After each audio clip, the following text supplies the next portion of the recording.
Hi, ಎಲ್ಲರಿಗೂ ನಮಸ್ಕಾರ.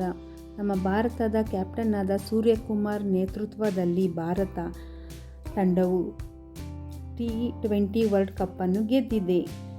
ನರೇಂದ್ರ ಮೋದಿ ಸ್ಟೇಡಿಯಂನಲ್ಲಿ ನಡೆದ T20 ವರ್ಲ್ಡ್ ಕಪ್ನ ರೋಚಕ ಪಂದ್ಯದಲ್ಲಿ ನ್ಯೂಜಿಲೆಂಡ್ ತಂಡವನ್ನು 96 ರನ್ಗಳಿಂದ ಸದೆಬಡಿದಿದೆ. ನಮ್ಮ ಭಾರತ ಮೊದಲು ನ್ಯೂಜಿಲೆಂಡ್ ಟಾಸ್ ಗೆದ್ದು ಬೌಲಿಂಗನ್ನು ಆಯ್ಕೆ ಮಾಡಿಕೊಂಡಿತು.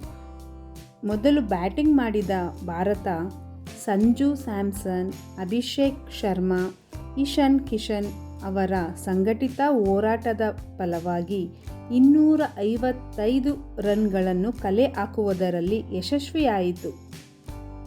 ಭಾರತದ ಪರ ಸಂಜು ಸ್ಯಾಮ್ಸನ್ 89 ರನ್, ಅಭಿಷೇಕ್ ಶರ್ಮಾ 52 ರನ್ ಮತ್ತು ಇಶಾನ್ ಕಿಶನ್ 54 ಹಾಗೂ ಶಿವಮ್ ದುಬೆ 26 ರನ್ಗಳನ್ನು ಗಳಿಸಿ ಭಾರತಕ್ಕೆ ಅದ್ಭುತವಾದ 255 ರನ್ಗಳನ್ನು ಕಲೆ ಹಾಕುವುದಕ್ಕೆ ಸಹಕರಿಸಿದರು. ಬೌಲಿಂಗಲ್ಲಿ ಭಾರತದ ಪರ ವಿಶ್ವವಿಖ್ಯಾತ ನಂಬರ್ 1 ಬೌಲರ್ ಆದ ಜಸ್ಪ್ರೀತ್ ಬುಮ್ರಾ 4 ವಿಕೆಟ್ ಮತ್ತು ಅಕ್ಷರ್ ಪಟೇಲ್ 3 ವಿಕೆಟ್ಗಳನ್ನು ಕಬಳಿಸಿ ನ್ಯೂಜಿಲೆಂಡ್ ತಂಡವನ್ನು 159 ರನ್ಗಳಿಗೆ ಆಲ್ಔಟ್ ಮಾಡಿ ಭಾರತಕ್ಕೆ 2026ರ T20 ವರ್ಲ್ಡ್ ಕಪ್ನ ಕಿರೀಟವನ್ನು ಮುಡಿಗೇರಿಸಿದರು.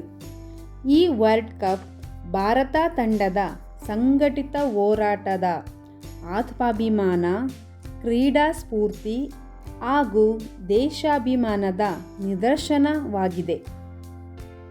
ನಮ್ಮ ಭಾರತ ನಮ್ಮ ಹೆಮ್ಮೆ.